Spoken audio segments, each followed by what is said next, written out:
Isang ordinaryong gabi. Pagkatapos ng mahaba at nakakapagod na araw, nakatulog ka ng mahimbing. Pero nang magising ka, hindi mo na naramdaman ang pamilyar na kama o silid mo.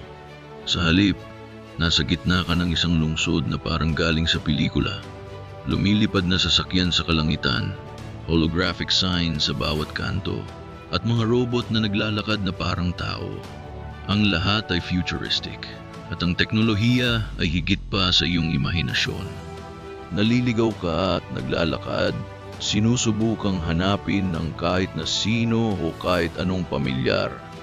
Nakakita ka ng isang humanoid AI guide na ngumiti sa iyo at nagtanong, "Naliligaw ka ba? Maaari kitang tulungan." Sa bawat hakbang, natututo kang umangkop sa mundong ito.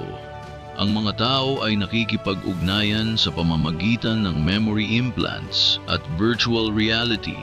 Halos lahat ng natural na tanawin ay pinalitan ng advanced urban landscapes at ang coexistence ng humans at AI ay normal na lamang.